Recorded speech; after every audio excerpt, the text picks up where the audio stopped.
Diploma online class में आप सभी का स्वागत है। हम लोग पढ़ रहे हैं बीमी विश्लेषण के अनुप्रयोग और उसके क्या क्या अनुप्रयोग हैं इसको हम बता चुके हैं कि बीमी विश्लेषण के कितने सारे अनुप्रयोग हैं। और उसी अनुप्रयोगों में से एक अनुप्रयोग ये भी है कि सूत्र का निगमन करना। सूत्र का निगमन वो भी किसके द्वारा? कि बीमी विधि द्वारा। आइए, इसके पहले के लेक्चर में भी हमने एक जो है कि टॉपिक लिया था, एक प्रश्न लिया था और उस प्रश्न को हमने विधिवत हल करके आपको परोस चुके हैं। आइए एक प्रश्न और लेते हैं और उस प्रश्न को हम लोग यहाँ पे लगाएंगे और लगाने के साथ साथ हम समझेंगे भी। प्रश्न भले अलग है लेकिन प्रश्न अलग हो सकता है, लेकिन जो विधि है वो विधि एक है। आइए फिर देखते हैं कि इस सूत्र को हम जादू मंत्र से कैसे लगाते हैं। जादू मंत्र से नहीं, अपने दिमाग से कैसे लगाते हैं। देखिए, एक सरल लोलक है। आप जानते हैं कि कोई भी एक जो है मास सेंटर्ड वस्तु ले लीजिए, जैसे कि एक गोली ले लीजिए। गोली को किसी दृढ़ आधार से ऐसे टांग दीजिए। किससे टांगेंगे? तो एक धागे से टांगेंगे जो एक भारहीन धागा होता है। देखिए, भारहीन धागा होता नहीं है, लेकिन हम ये मान लेते हैं कि जो ये धागा है यह जो है भारहीन है, उसकी भार नहीं है। ये है बॉब, जिसको हम क्या बोलते हैं? लोलक, लोला।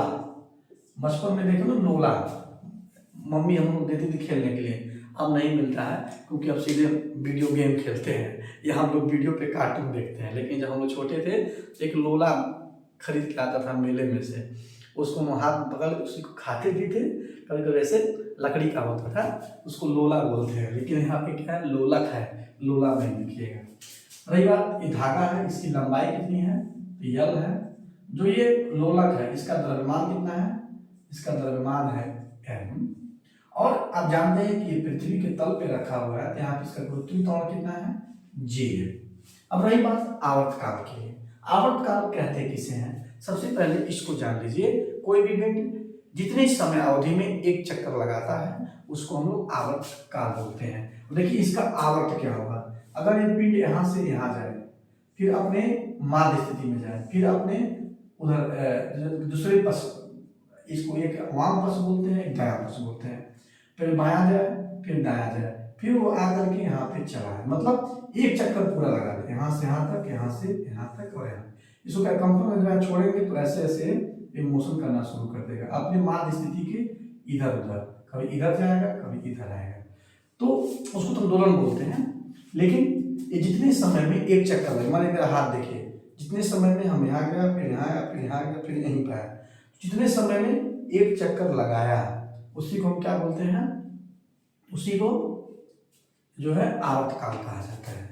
तो ये कहिएगा कि एक आवर्त पूरा करने में जितना समय लगता है उसी को आवर्तकाल कहा जाता है। ठीक है, आइए इसी के लिए हम लोग सूत्र का स्थापना करते हैं। देखिए, जैसा कि प्रश्न में दिया है कि जो आवर्तकाल t है वो किसके ऊपर निर्भर कर रहा है।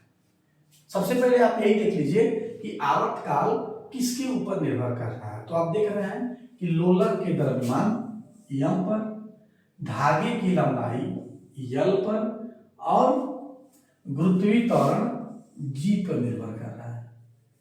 ठीक है, गुरुत्वीय त्वरण g पे निर्भर कर रहा है। तो t निर्भर कर रहा है किसके ऊपर? द्रव्यमान m पर, लंबाई l पर और गुरुत्वीय त्वरण g पर। ठीक है, अब क्या लिखेंगे? यहाँ पर लिखेंगे हल। इसके बाद से क्या मिलेगा? आप लिखिए कि माना, ये लिखने के बाद जब ये निकल जाए कि किसके किसके ऊपर निर्भर कर रहा है, तब आप इसके ऊपर लिखिएगा ना कि मान लीजिएगा कि यम के टी जो है यल के घात ए पर, यल के घात बी पर और जी के घात सी पे निर्भर कर रहा है। इस चीज को लिखिएगा कि हम लिखिएगा कि माना आवर्तकाल टी, जो प्रश्न में दिया है, माना आवर्तकाल टी द्रव्यमान यम के घात ए पर, लंबाई यल के घात सी पर और गुरुत्वीय त्वरण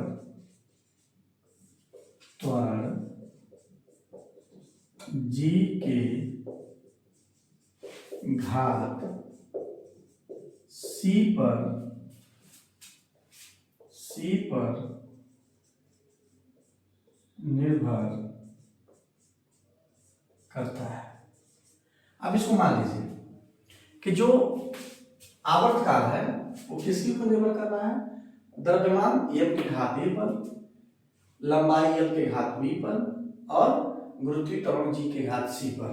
ये चीज आपको समझना पड़ेगा, अपने कॉमन सेंस को लगाना पड़ेगा और लगाने के बाद से इसको सेम टू सेम इसी तरह से लिख लेना है। लिखने के बाद से क्या होगा, फिर आप जानते हैं यहाँ पे t लिखेंगे, t के बाद प्रोपोर्शनल का चिन्ह लगाएंगे और m के घात e लगाएंगे, l के घात b लगाएंगे और g के घात पे c लगाएंगे। ये चिन्ह लगाएंगे, इस चिन्ह का नाम है अनुक्रमानुपाती का चिन्ह। क्योंकि निर्भर कर रहा है, तो कैसे निर्भर कर रहा है, ये अनुक्रमानुपाती का चिन्ह लगा देंगे।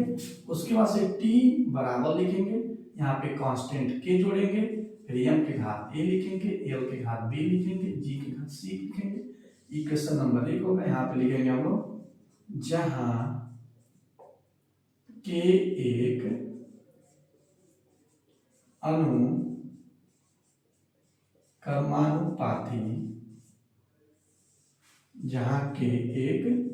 अनुक्रमानुपाती नियतांक है। ठीक है, फिर वही कहानी शुरू हो रही है, फिर वही कहानी।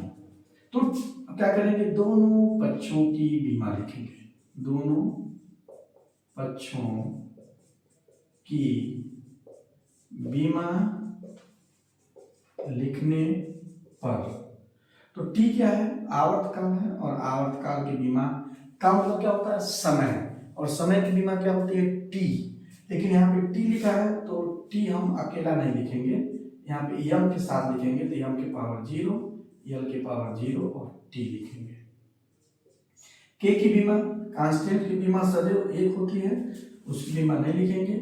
यम द्रव्यमान है तो द्रव्यमान की बीमा यम होती है, घात ए लगा देंगे।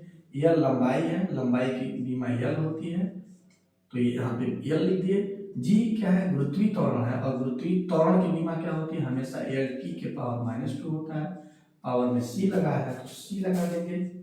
फिर जो है एम के पावर 0, यल के पावर 0, यहाँ पे टी हो गया, यहाँ पर एम के पावर ए हो गया, यहाँ पर यल के पावर बी हो गया, फिर यहाँ पे यल के पावर सी हो गया, और यहाँ पे टी के पावर -2c हो गया। यहाँ भी यल, यहाँ भी यल, आधार आपस में बराबर है, इसको आप बराबर लिख देंगे। फिर यहाँ पे यम की पावर 0, यल के पावर 0, यहाँ पे टी लिखेंगे। यम अकेला है, कोई बात नहीं है, तो यम के पावर ए लिख देंगे, यल के पावर बी, यल के पावर सी, तो यल के पावर बी प्लस सी, यहाँ पे टी के पावर -2c लिखा है, तो टी के पावर -2c लिख देंगे। ओके, अब क्या मिलेगा, m के पावर 0, m के पावर a। अब हम क्या करेंगे, घातों की तुलना करने पे, घातों की तुलना करने पर, तो आप क्या पाएंगे, आप यहाँ पर पाएंगे कि यहाँ पे m के पावर a है, यहाँ पे m के पावर 0 लिखा है, तो a बराबर क्या हो गया, 0। ठीक है, फिर यहाँ पे t के पावर -2c लिखा है, यहाँ पे t के पावर कुछ नहीं लिखा है, मतलब 1 लिखा है, ये जान लीजिए।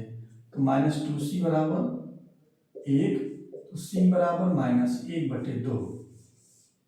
ठीक है, यहाँ पे b प्लस c लिखा है, यहाँ पे 0 लिखा है, यहाँ क्या मिलेगा, b प्लस c बराबर 0, तो b, c की वैल्यू कितनी है, -1/2, तो यहाँ पे 0 हो गया, और b बराबर क्या हो गया, 1/2 हो गया। तो इस तरह से हमने क्या किया, a का मान निकाल लिया, c का मान निकाल लिया और b का मान निकाल लिया। अब a, b और c का जो मान हम लोग यहाँ पे निकाले हैं, उसी मान को क्या करेंगे, समीकरण नंबर 1 में रखेंगे। तो जब हम समीकरण नंबर 1 में रखेंगे तो क्या मिलेगा, इसको देखिए। जब हम लोग यहाँ पर रखेंगे तो यहाँ पे मिलेगा आपको t बराबर k, k का वैल्यू कितना है, k का वैल्यू कांस्टेंट है, तो k लिख दीजिए। m के पे पावर a लिखा है, यहाँ पे ए की वैल्यू कितनी आ गई, 0 हो गया, 0 लिख देंगे। यल की पावर में बी लिखा है तो बी के पावर 1/2 लिखा है। यहाँ पे जी के पावर सी लिखा है तो सी की वैल्यू क्या हो जाएगी, -1/2 हो गया। अब यहाँ पे टी हो गया के यम की पावर 0। आप जानते हैं कि नियम होता है कि अगर किसी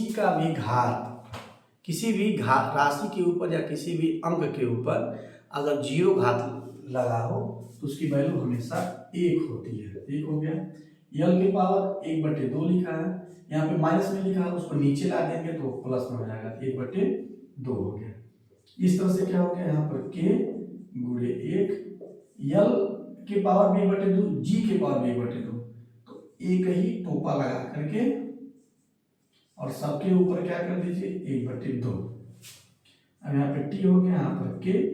जब किसी के घात के ऊपर अगर 1/2 लिखा है तो उसका मतलब होता है करड़ी में 2, तो यहाँ पे लिख दीजिए ऐसे करड़ी में 2, तो 1/0 हो गया। अब हम यहाँ पे क्या लिखेंगे, प्रयोगों द्वारा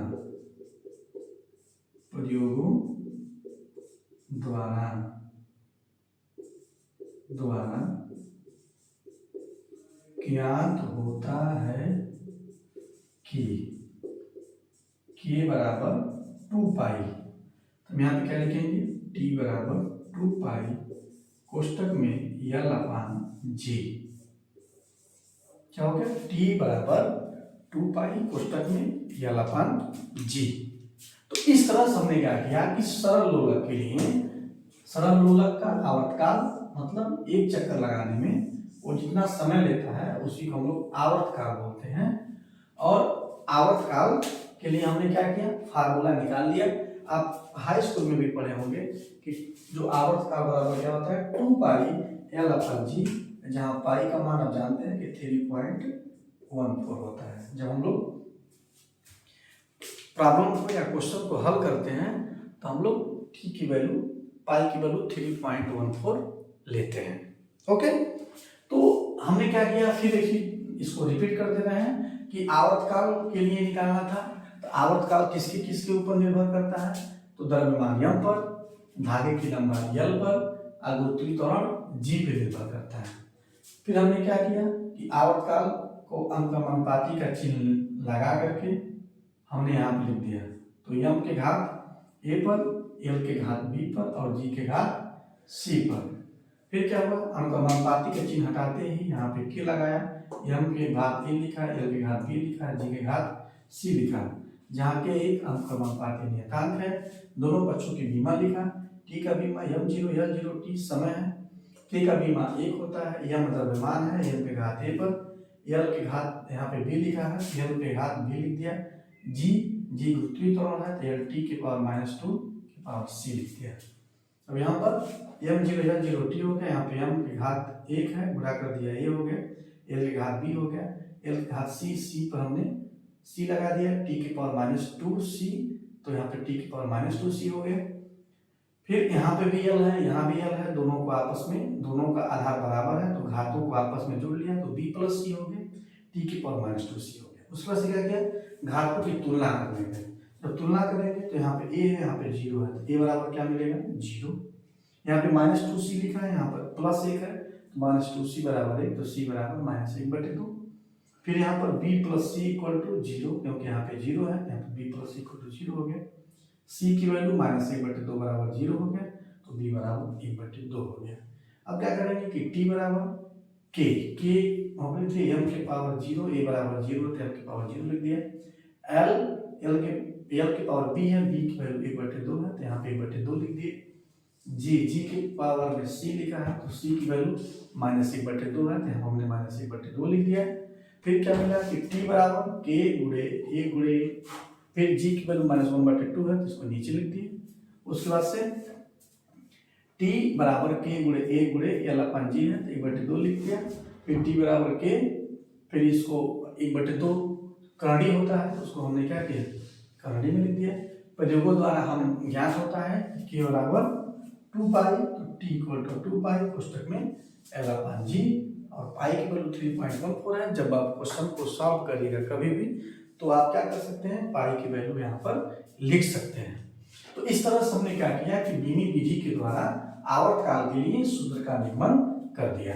मैं विश्वास करता हूं कि आपको जरूर समझ में आया होगा तो कॉपी पे जरूर लिख लीजिएगा। आइए हम बढ़ते हैं नेक्स्ट प्रश्न की ओर। हमारा नेक्स्ट प्रश्न क्या होगा? नेक्स्ट प्रश्न की ओर हम जब बढ़ेंगे उसमें हम देखेंगे कि अगला प्रश्न हमारे लिए क्या है। तो अगले प्रश्न की ओर बढ़ते हैं। मान लीजिए कि अगर कोई वस्तु है, ठीक है, ये पृथ्वी है, पृथ्वी के तल से हम अगर किसी वस्तु को ऊपर फेंकते हैं या किसी ऊंचाई से क्या करते हैं हम लोग, नीचे गिराते हैं। मान लीजिए कि ऊंचाई h है, इस ऊंचाई से आप किसी पिंड को, चाहे गेंद हो, ईंट हो, पत्थर हो, उसको आप नीचे गिरा रहे हैं। तो किस वेग से गिर रहा है? मान लीजिए वेग क्या है, v हो, और पृथ्वी का जो गुरुत्वीय त्वरण है वो कितना है, g है। ये अर्थ है, अर्थ का गुरुत्वीय त्वरण क्या है, g है।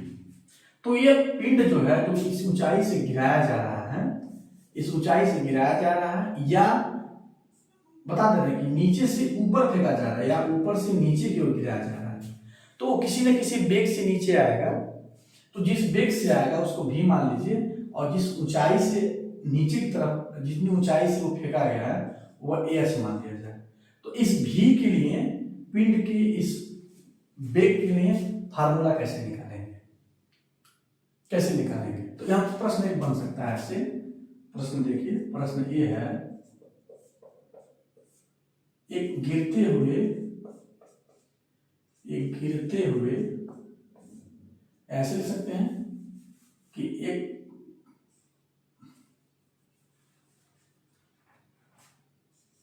ऊंचाई h से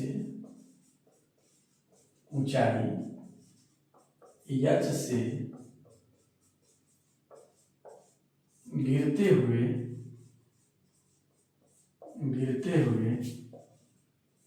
पिंड का वेग भी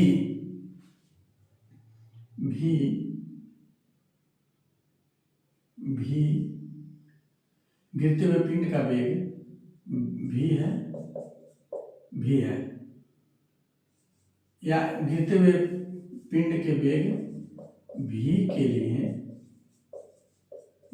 लिए सूत्र का निगमन कीजिए। सूत्र का निगमन कीजिए जहां गुरुत्वीय त्वरण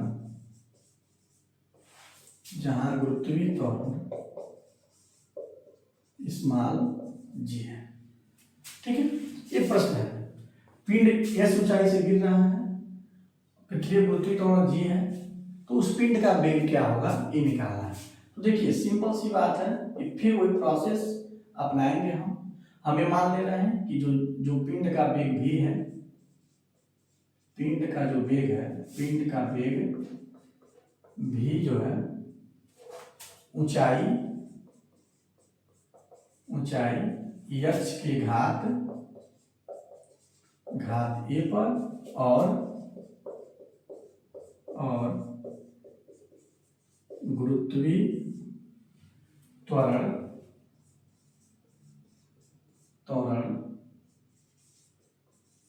g के घात c पर निर्भर करता है। ये तो आपको हर प्रश्न में इस चीज को जानना पड़ेगा कि जिसके लिए हम फार्मूला निकाल रहे हैं वो किसके ऊपर निर्भर करता है। इसलिए इसके आगे क्या लिखेंगे हम कि v proportional to h into G, इसके ऊपर g के घात आप b लिख लीजिए, s के घात a, g के घात b। फिर प्रोपोर्शनल का चिन्ह हटाएंगे, एक कांस्टेंट लगा देंगे, s के पावर a, g के पावर b। इक्वेशन नंबर 1 मान लेंगे। आगे लिखेंगे कि जहां k एक अनुक्रमानुपाती नियतांक है, जहां k क्या है, अनुक्रमानुपाती पाती नियतांक है। इस चीज को आप लिखेंगे, अनुपाती नियतांक। चलिए आगे, फिर v इक्वल टू, यहां पर v जहां के, अब क्या करेंगे हम लोग, दोनों पक्षों की बीमा लिखेंगे, दोनों पक्षों की बीमा लिखने पर, देखिए यहाँ पे भी वेग है, वेग की बीमा LT के पावर -1, चूंकि यहाँ पे EM नहीं आ रहा है तो EM आपको लिखना पड़ेगा। कैसे, EM के पावर 0 लगा करके, फिर बराबर k की बीमा 1 होती है तो 1 नहीं लिखेंगे। H हाइट है, हाइट हो मतलब ऊंचाई है, दूरी है, लंबाई है, उसकी बीमा सदैव L होती है, L के हाथ A लगा दीजिए। G गुरुत्वीय त्वरण है, गुरुत्वीय त्वरण का बीमा LT के पावर -2 होता है, यहाँ पर B लगा दीजिए। फिर यहाँ पर भी M नहीं दिया है, इधर भी M नहीं आया, तो चाहे तो दोनों साइड से M हटा दीजिए, लपड़ाही क्या कर दीजिए, समाप्त। अब यहाँ पे LT के पावर -1 हो जाएगा, यहाँ पर L के घात A लगा देंगे, यहाँ पर पावर B लगाते हैं, L के पावर B, यहाँ पे T लिखा है तो T के पावर भी क्या करेंगे, गुणा कर देंगे घातों का, तो T के पावर भी क्या मिलेगा, -2B। ये पहले बता चुके हैं गुणा कैसे होता है, घातांकों का नियम है। अब क्या मिलेगा, LT के पावर -1, L के घात A, L के घात B, तो L के घात A + B और T के घात -2B। अब क्या करना है, घातों की तुलना कर देना है, घातों की तुलना कर दीजिए।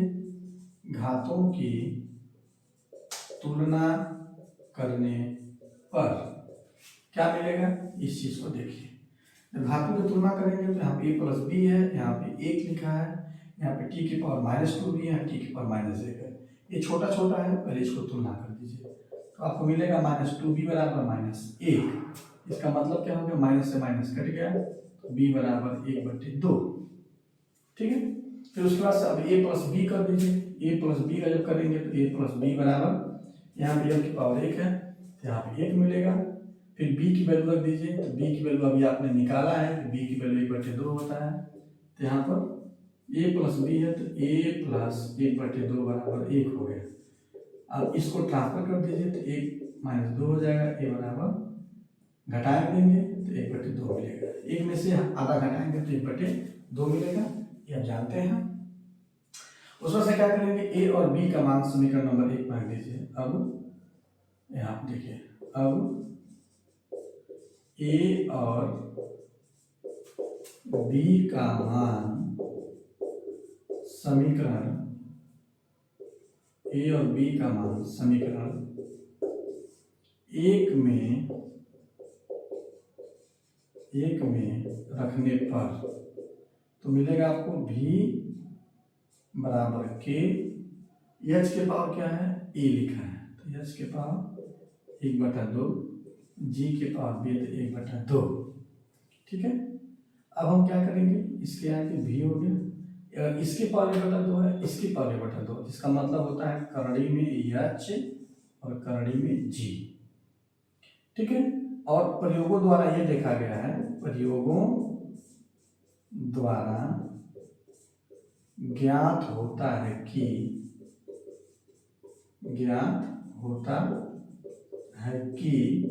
K बराबर √2, तो V का मान क्या मिल जाएगा, √2, तो यहाँ पे √H, यहाँ √G, सभी √ में आ गए तो क्या मिलेगा, V बराबर √2G और H। यही क्या है, किसी अगर पिंड को पृथ्वी के तल से ऊपर फेंका जाए या नीचे गिराया जाए तो दोनों केसेस में जो पिंड का वेग होता है वो V बराबर √2GH होता है। आपने देखा होगा कि इससे रिलेटेड हमने 3 लेक्चर बनाया है या 3 प्रॉब्लम को हल किया है। सबका प्रोसेस एक तरह का है, कोई भी प्रोसेस भिन्न नहीं है, सबका प्रोसेस एक तरह का है और एक तरह का सवालों को ही आपको प्रोसेस को समझ लेना है। अगर आप प्रोसेस को समझ लिए तो आप एक नहीं 1000 सूत्रों का निगमन कर सकते हैं। तो मुझे विश्वास है कि आपको ये बिल्कुल अच्छी तरह समझ में आया होगा, समझ में आया है तो इसको आप कॉपी पे बनाइए और हम अगले टॉपिक में पढ़ेंगे। अगला जो हमारा लेक्चर होगा कि अज्ञात भौतिक राशियों का हम लोग बीमा कैसे निकालते हैं। अगर कोई समीकरण दिया हुआ है तो उसमें अगर अज्ञात राशियां दी गई हैं तो उन अज्ञात राशियों का बीमा कैसे निकालते हैं, ये हमारा नेक्स्ट लेक्चर होगा। तब तक के लिए आप सभी को बाय बाय। और आप लोग अच्छे से पढ़ रहे होंगे, खूब बढ़िया से पढ़िए, खूब पढ़िए, खूब बढ़िए, ठीक है। स्वस्थ रहिए और पढ़ाई लिखाई में व्यस्त रहिए, हमारी यही कामनाएं हैं। धन्यवाद।